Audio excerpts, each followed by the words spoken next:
Konflik Poso yang terjadi sejak tahun 1999 hingga 2002 menyisakan banyak konsekuensi.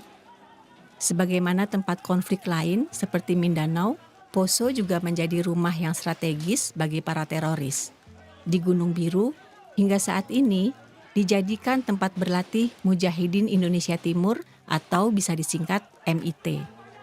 Sejumlah mantan narapidana terorisme kini menjalani program rehabilitasi dan reintegrasi di Poso. Salah satunya ditempatkan di Dusun Taman JK Desa Masani. Novi, fasilitator Sekolah Perempuan Perdamaian, terpanggil menjadi pendamping di Taman JK. Sejak pertemuan pertama dengan para mantan napiter, Novi sudah tergerak untuk terlibat dalam pendampingan reintegrasi. Novi berbisik dalam hati, mereka adalah manusia seperti kita. Mereka punya hak untuk mendapatkan kesempatan kedua. Sebagai seorang single parent, Novi telah berhasil menghantarkan ketiga anaknya lulus perguruan tinggi. Seolah tak mau kalah dengan anak-anaknya, Novi pun akhirnya lulus perguruan tinggi. Pengalaman menjadi single parent inilah yang dipakai oleh Novi untuk membangkitkan semangat para istri mantan napiter, bahwa perempuan bisa menghadapi hidup tanpa suami. Pendampingan para mantan napiter dan keluarganya bukanlah hal yang mudah. Selain medan tempuh yang cukup jauh dan beresiko karena kondisi jalan berbatu dan menanjak, jalanan yang dilalui Novi dan rekannya selalu sepi. Sangat mungkin Novi bertemu dengan orang tidak dikenal atau kelompok teroris. Untuk menjaga keselamatannya, Novi selalu kembali ke rumahnya sebelum jam 4 sore. Memenangkan hati dan pikiran para mantan napiter dan keluarganya bukanlah hal yang mudah. Novi yakin dengan ketulusan, keteguhan, dan keberanian dalam menghadapi keluarga mantan napiter ini, lama-lama pintu akan terbuka.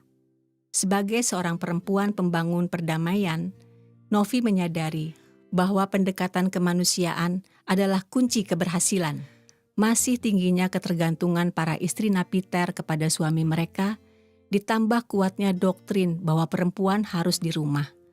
Perempuan keluar rumah harus izin suami. Juga doktrin kuat tentang ridho suami adalah ridho Allah. Membuat para istri mantan napiter menghabiskan waktu di dalam rumah. Novi putar otak. Gimana cara membuat para umi keluar rumah? Dia bersama Lembaga Penguatan Masyarakat Sipil atau LPMS, kemudian menggunakan pendekatan bernama mendekatkan pasar dengan dapur umi. Adalah sebuah upaya memenuhi kebutuhan dapur dengan cara bertanam di halaman rumah. Novi dan sejumlah warga membagikan sejumlah polybag yang ditanami rica dan sayuran kepada para umi. Minta tolong disiram dan dirawat ya, begitu Novi berpesan. Seiring dengan pertumbuhan rica dan sayuran, sebuah keajaiban mulai tampak. Para umi mulai terlihat keluar rumah. Meskipun sebagian hanya di halaman. Mereka mau menyirami tanamannya. Mereka juga merawatnya. Bahkan, para umi sudah mulai menjangkau pagar rumah. Manakala sebuah kegiatan anak-anak digelar di tanah lapang tak jauh dari rumahnya, anak-anak mereka terlibat dalam sebuah program literasi. Mereka bernyanyi dan berlari-lari. Si Umi berdiri dekat pagar sambil memperhatikan anaknya. Dalam pendekatan reintegrasi, Novi juga menggunakan pendekatan literasi pada anak-anak. Mengetahui bahwa banyak anak-anak para mantan napiter memiliki doktrin kuat tentang jihad, maka Novi dan pendamping lain mendirikan taman bacaan. Tujuannya untuk menginstal nilai baru kepada anak-anak agar memiliki watak cinta tanah air dan Pancasila. Pada suatu waktu ketika kegiatan menggambar berlangsung, Novi dikejutkan dengan kecenderungan anak laki-laki menggambar senjata. Anak perempuan menggambar jilbab. Mereka menceritakan harapan Abi dan Uminya. Novi dengan sabar meluruskan cara berpikir mereka. Di negara kita, yang boleh pegang senjata adalah polisi dan tentara. Perempuan juga bisa menjadi apapun seperti laki-laki. Begitulah, Novi tak pernah lelah terus menanamkan nilai-nilai baru agar kelak anak-anak ini bisa menjadi orang berguna. Ruang-ruang pembauran yang lebih luas diciptakan dengan cara melakukan tapurung, sebuah tradisi lokal makan bersama dengan melibatkan semua orang. Melalui tapurung inilah Novi menemukan gagasan bahwa jahe merah bisa tumbuh subur di daerah Taman JK. Mulaikan dia membicarakan tentang penanaman jahe merah dan pengelolaan produk jahe merah.